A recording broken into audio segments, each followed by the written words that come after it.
Čo ty? To je otázka? Čo ty? Ja som proste... Dobre. Vojtík, vítaj u nás. Ahojte, kvietky. Dáme si taký rituálny fist bump, čo si dávame vždycky, keď sme tu. Damn, that's Čau. weird. Čau. Ahoj. Vítaj u nás. Akurát sme sa pred chvíľou bavili o tom, že si študoval konzervatórium. Vieš čítať noty? Áno.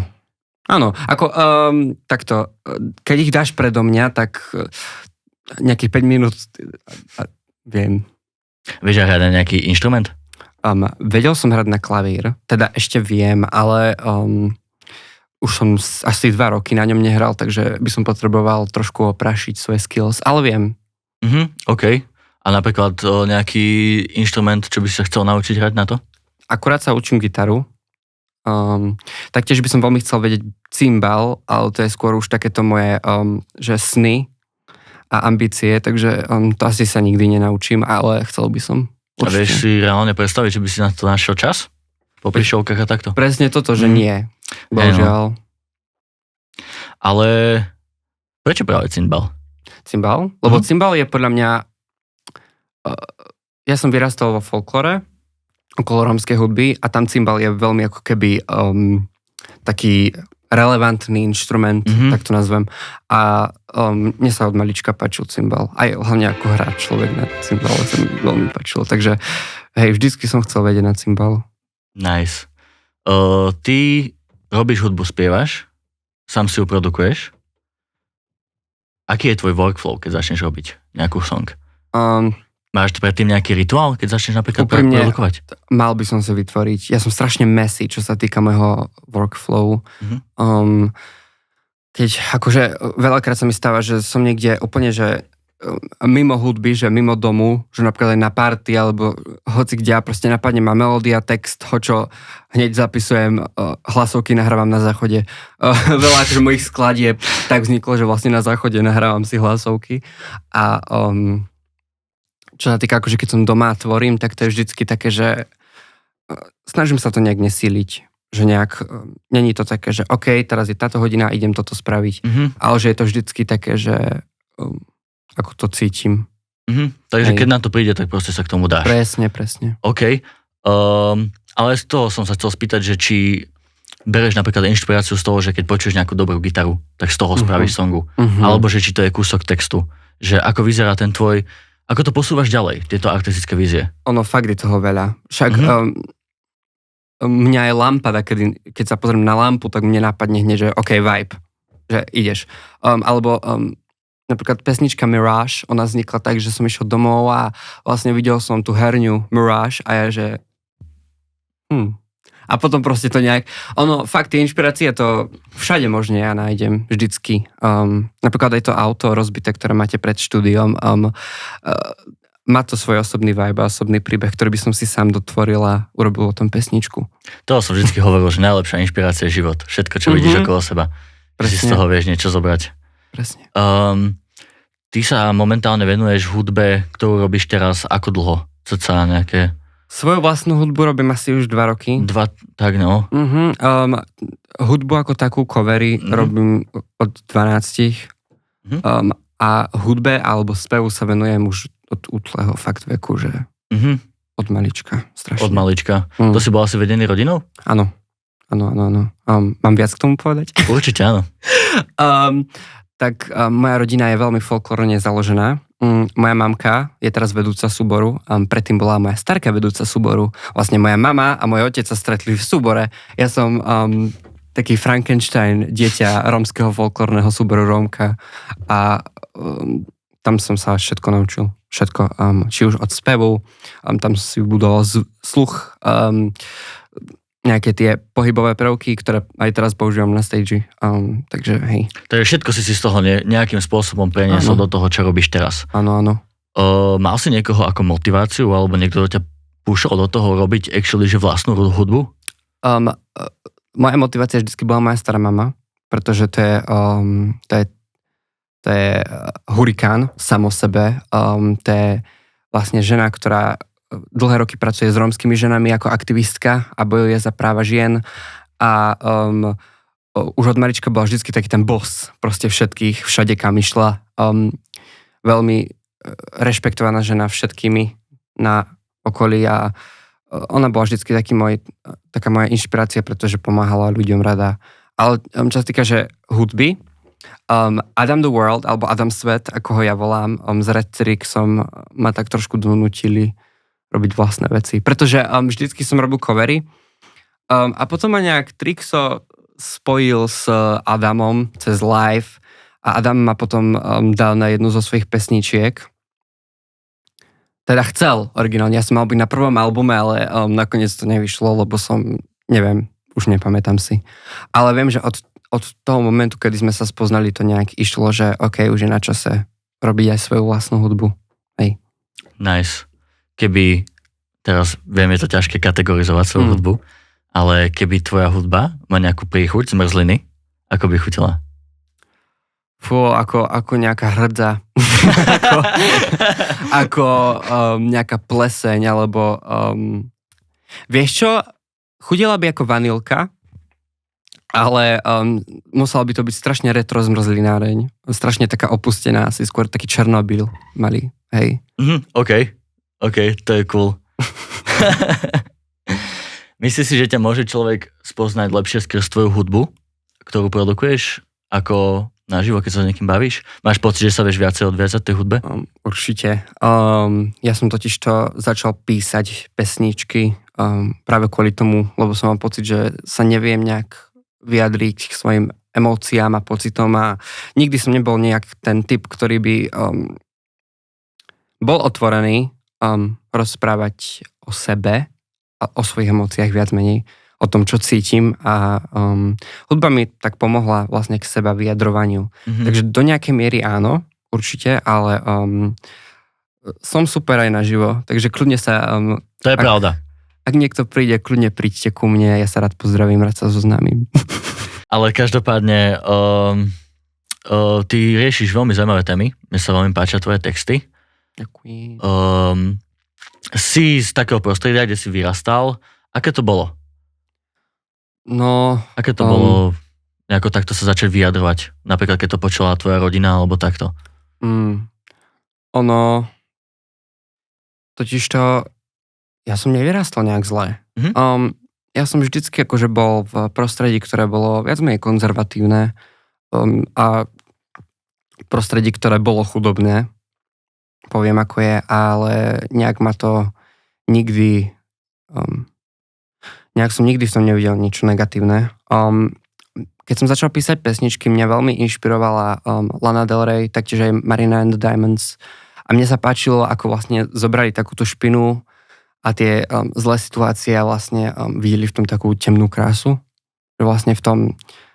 To veľmi pekne vystihuje, ako v tej si takej povedal. extrémne špinavej situácii vlastne je to niečo krásne a to ma strašne inšpirovalo vlastne a celý svoj život vlastne som tak aj zobral a napredujem tým, že vlastne všetko, čo je zlé, je škaredé alebo vlastne v každej ako keby špine je krása.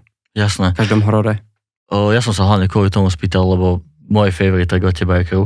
No, ďakujem. A to je akože fakt, že osobný track, ja z toho mám zimomriavky a prišlo mi to také, že nevedel som, že čo si z toho mám že zobrať, že či si to ty mal nejako, alebo či to je niečo, čo ťa inšpirovalo, čo ti reálne stalo, vieš? Že...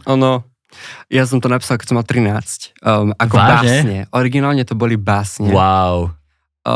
Vlastne, mami si tu, to celý refrén bola báseň, taktiež aj tá prvá sloha. Ale na to som úplne zabudol.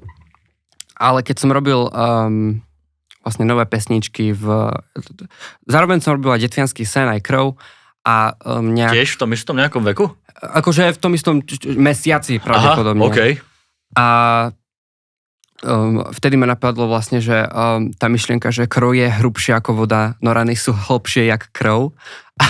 A to, keď ma to napadlo, že yes, this is it, I made it.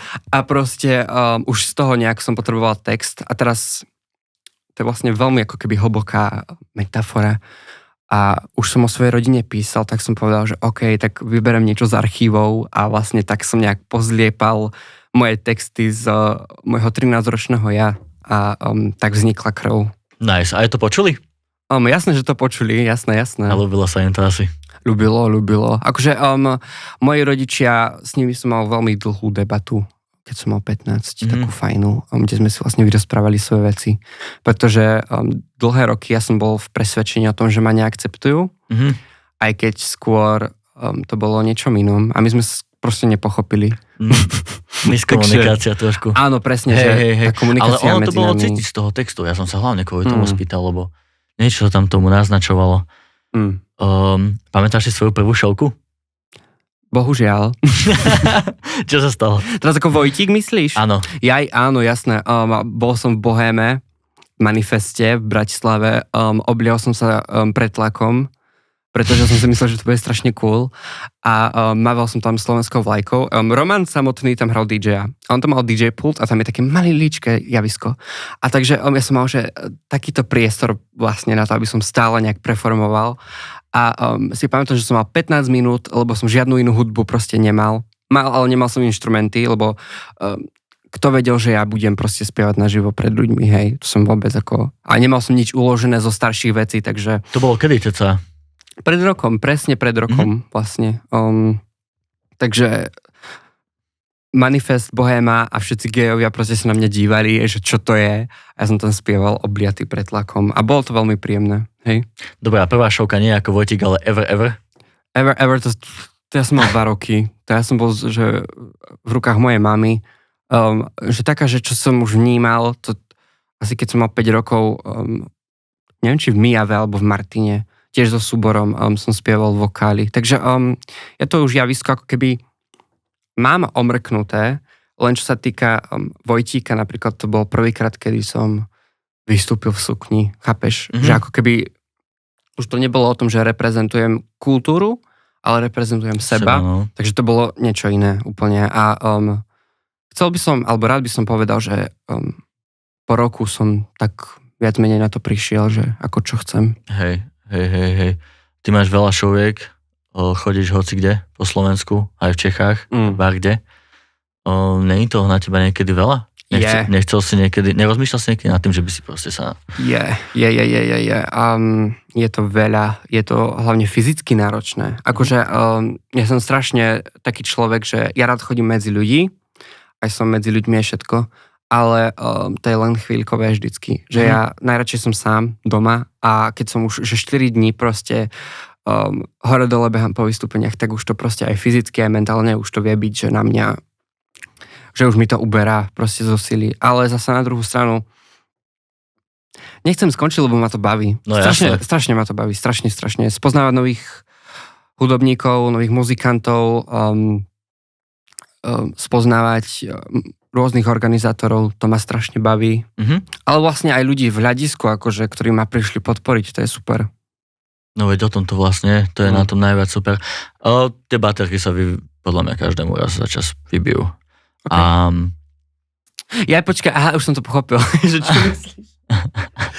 Ja najprv, že hovorím na mikrofón, že počkaj, ale mikrofón nemá baterky. A teraz počkaj. Aha, dobre, dobre, sorry. Áno. Ja mám tiež tak niekedy, že sa mi vybijú baterky a proste musím ísť už domov. Ale ono je to niekedy aj cítiť svoje hudby, že máš napríklad, že také zamyslené, také deep texty. Fakt, že niekto by to mohol povedať, že trošku depresívne. Viac menej, akože buďme si úprimní.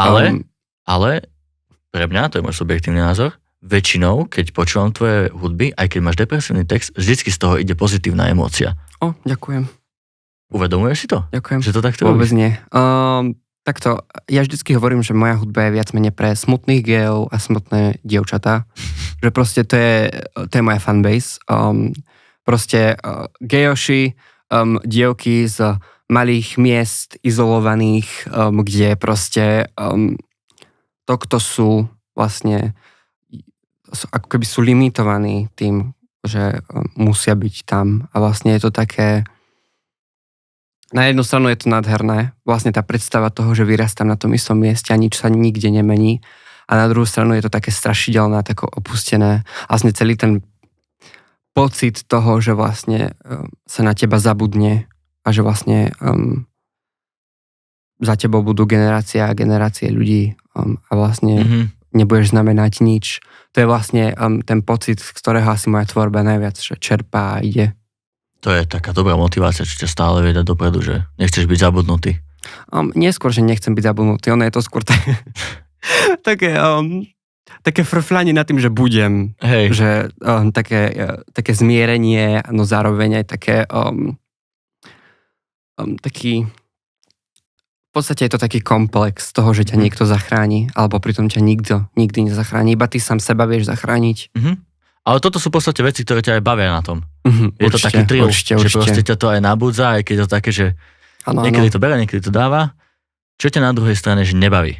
Čo ma nebaví? Napríklad na hudbe. Budem úprimný, poviem ako je. Strašne ma nebaví, keď ľudia rozoberajú tie isté veci, hlavne v rozhovoroch. Hlavne veci, ktoré sa netýkajú mojej hudby. Taktiež sa takedy stáva, že idem na akcie, ktoré v podstate nie sú pre moju fanbase, hej, že sú docela random. A tým random nemyslím, že ja neviem, idem na Klobása Fest, hej, Rimavská Sobota, proste na námestí. Myslím, že je to nejaký festival napríklad a je tam viacej ako keby umelcov. A väčšina toho hľadiska proste nevie, kto som. A to je úplne fajn a to je super, keď ma chcú ľudia spoznať. Ale som si vedomý toho, že proste moja hudba není pre každého. Jo. Že moja hudba je veľmi pre konkrétnych ľudí. Moja hudba je fakt pre ľudí, ktorí proste nehľadajú ako keby najmä tú zábavu v hudbe. Že hľadajú skôr taký ten únik, alebo pocit, alebo to umenie za tým. Čo nechcem povedať, že rýchle skladby alebo veselé skladby nie sú umelecké, ale... Určite sú, ale možno tá lyrika? Jasné, určite áno. Hej, že tou lyrikou to vieš posunúť ďalej, ako iba tancovať na parkete. Presne. Na šovky ti určite chodí viacej ľudí. Čím ďalej, tým viac. Tvoja najobľúbenejšia skladba je Detviansky sen. Ale kde? Akože myslím celkovo u ľudí. Spievaná není? Akože zo začiatku jasné, že bola, ale teraz taká tá moja fanbase, ktorú som si vytvoril. Inak, ak dakedy bude mať že väčšiu fanbase, čože nemyslím si, že bude, ale ak bude, tak ja už som... Toto je taký K-pop, že idem nazvať svoju fanbase, ale ja by som ich nazval Kvietky. Však to je pekné. Podľa mňa to je úplne Kvietky. Proste kvietky, lebo kvety z podporenia. Určite. Kvietky. To je veľmi pekné. To je veľmi však, dobre. OK, tak sa voláte Kvietky, halo. A oni veľmi majú radi Red Kings. Red King, ja. OK, to je super. Oni tú pesničku majú veľmi radi. Akože to aj keď spievam, tak vlastne oni to spievajú so mnou, ako keby ja. Nice. Aké sú tvoje prvé myšlenky, keď sa ráno zobudíš? Na čím rozmýšľaš? Ježiš, žuvák. Žuvák, kde mám kolu, voda, potrebujem ísť na slnko. Ježiš, zasa mi je na piču. Telo ma bolí. Musím nahrať toto. Ježiš, zasa mi niekto volá. Čo chcú so mnou? Nech ma všetci nechajú na pokoji. Potom si dám kávu. Ukľudním sa. A potom je všetko fajn. Dostal si od fanúšikov niekedy nejaký zaujímavý darček? Je veľa. Áno? Veľa. A dostal som veľa takých zaujímavých darčekov, že ako napríklad kosti som raz dostal. To bolo cool. To bolo strašne cool. Akože to som bol... Hej, garáže to boli. Okay. Tam som dostal kosti. Taktiež mi taký pán dal vlastne obálku. A ja, že dobre, bude tam list. Bože, toto je krásne, toto je nádherné. Nie, otvorím obálku neskôr, pošlo a tam je 500 eur. Damn! Alebo také milúčke, strašne, to mám veľmi rád, keď malé deti mi nakreslia vlastne obrázok. To je krásne. A veľakrát sa mi stalo, strašne milé. Že ich mamičky proste ku mne prídu a že toto Jožku ti nakreslil obrázok. A proste som tam ja v sukni a ako sa držíme za ruky. To je krásne, to je nádherné. Veľmi to mám rád. Akože. Máš ich niekde odložené? Ja mám takú shrine doma. Takže keď dáte niečo Vojtikovi, je to v shrine. Áno, určite. Ja si to zachovám, nebojte.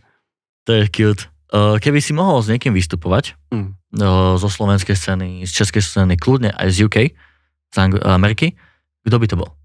S kým by si chcel spolupracovať? Taký dream.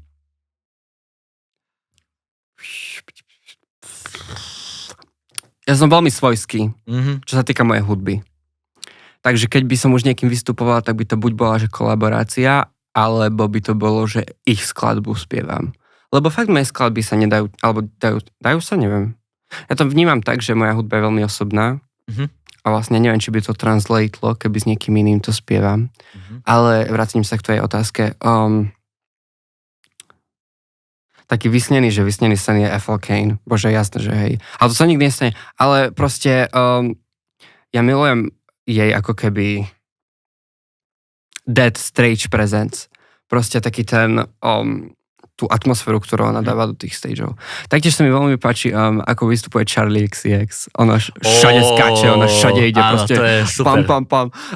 A to by ma strašne asi Ona bavilo robí s aj ňou. takú energickú Áno, hudbu. hyperpop. A proste s ňou by bola veľká, podľa mňa, sranda, akože vystupovať. Zo slovenskej scény, vieš, ja rád s Adamom vystupujem. On je taký vtipný. Proste aj minule sme spievali Bye, takú pesničku, čo som vytvoril s ním. A ja spievam svoju pasáž a on proste tam tverkoval vzadu, neviem prečo. Veľká sranda, hej. Ja ho mám veľmi rád, bože. Keď si chodil do škôlky a mali ste karneval, OK. za čo si bol oblečený? Ja som bol Dracula. Mňa vždycky akože priťahovali upíry. Aj vlastne celá gotika ako taká, takže hej, ja som bol vždycky Dracula. Alebo vždycky som tužil byť Lara Croft. OK. Ale to, že za ženu sa idem prezliecť proste ako malý, hej, že whatever. A potom raz si pamätám, že sme nemali lova, tak ma mama dala do kroja romského, že si cigáň. Ale hej, inak väčšinu Dracula som bol. Rád pozeráš filmy? Hororové hlavne. Hororové. Ja ako keby som horror maniak už od malička. Aj s mojou sestrou. Máš rád horory, hrávaš aj hororové hry? Áno. Tak to si môj človek. Aké si hral? Dobre, teraz poviem taký divný príbeh, ale na základnej škole všetci mali PlayStation 3 vtedy. Ale my sme na to nemali peniaze. A ja som veľmi plakal doma, že ja chcem PlayStation. Tak môj oco mi daroval jeho PlayStation jednotku ešte z mladých rokov. A tá PlayStation jednotka bola chipnutá. Čo znamená, že sme mohli na to ilegálne vypaľovať hry. A ja si pamätám, že proste oco mal kamaráta. To bol ten vedúci, čo mal tie hry. To bol plak na hry. Vlastne tam som sa prvýkrát zoznámil s mojou obľúbenou sériou Tomb Raider. Okay. Tam som sa zoznámil aj so Silent Hillom. Čiže akože ty kokos, 4-ročné dieťa, keď hrá Silent Hill. Ja som tak hral Resident Evil. Ja som akože doživotne som mal Nočné mori. Ale Resident Evil som spoznal až neskôr. Áno? Tak 12, 13, hej. Ťažko sa potom spávalo, keď si bol to ale 4-ročný. Vieš čo, ja som už, hej. Ťažko sa spávalo. To si ja pamätám, že som plakal mojej mame po nociach, ona ma akože, že dobijem ťa, že proste spí. Akože už som bol, že fakt zle. Ale časom akože som si našiel tú lásku k tomu hororu. A ten pocit vlastne je niečo, horor ako keby vo mne vyvoláva ten pocit, že som živý. Jo. To ma strašne na tom baví. Jo, lebo ten strach je taký, že si tu, že musíš prežiť. A tie hry to v tebe evokujú. Presne. Rozdeľuješ svoju osobnosť hudobnú a doma napríklad, že osobnú? Nie. Lebo hudba je tak strašne súčasťou môjho života. Aj súčasťou mojej rodiny, aj súčasťou ľudí, s ktorým sa stretávam. Že tá hudba, ja sa jej nevyhnem, aj keby idem na záchod, hej. Proste fakt, že hudba je pre mňa ako keby spôsob žitia. Takže nerozdeľujem svoje stránky na hudobné. Takže si Vojtik 24/7. Áno. Nice. Áno. Čo môžu od teba ľudia očakávať v budúcich mesiacoch? Môžete odo mňa očakávať nový projekt, ktorý je vlastne...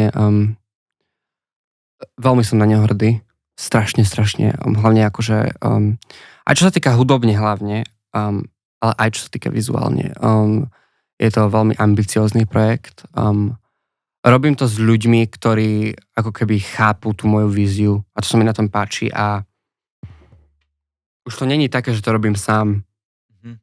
Alebo že s kamarátmi, že počúvaj, nechceš ma natočiť pri štadióne, ako v sukni tancujem. Že už je to fakt, že OK, že ideme na to a strašne sa teším. Veľmi sa teším. Tak ešte na záver máme pre teba darček. Fakt? Ježiš, je to sem darček? To je zlaté. Robili to naše kamarátky Naty a Terka, ktorým veľmi ďakujeme. Ďakujem, Naty a Terka, ste úplne akože curious a vôbec ste mi nemuseli nič dávať, ďakujem. Joj. Ďakujem krásne. Ďakujem, čo to je? Aj si to odbal. Shit. To je nádherné. To seš ty. Wow. To seš ty. Wow.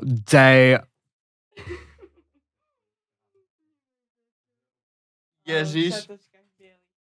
To je nádherné. Ďakujem krásne. Toto... Wow. Joj. My ti ďakujeme, že si prišiel. To je... Dobre, toto bude akože... Jasné. Toto bude asi v strede môjho šrajnu. Určite. Čiže na budúce, keď niečo Vojtikovi dáte, tak to bude vedľa tejto figurky. Áno. Ďakujem ti pekne. Ja ďakujem veľmi pekne.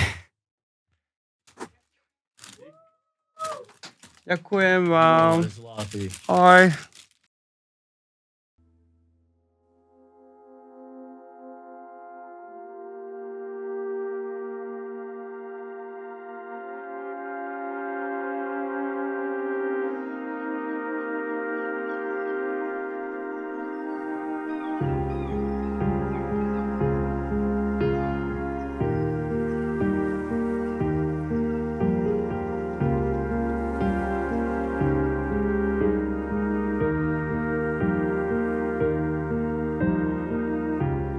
Svete morí oči zelené,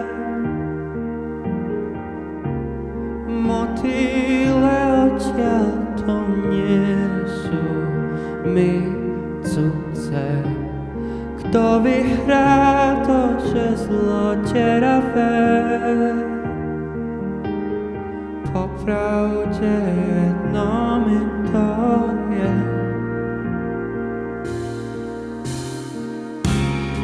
Meste minci srdce červené, zlaté korunky sú pre mňa bezcenné. Každý potlesk tečkom krásny je, keď nespievam pri tebe.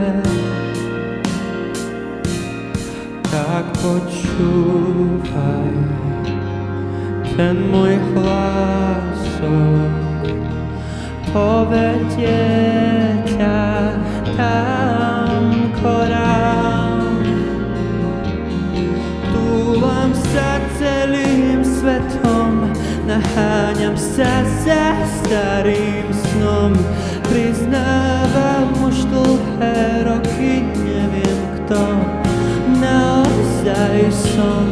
Tančím pre ich žiar a bosk, tlačia si ma vždy nahor, len aby videli to, ako padám dom. Sorry now, je to už pre mňa moc.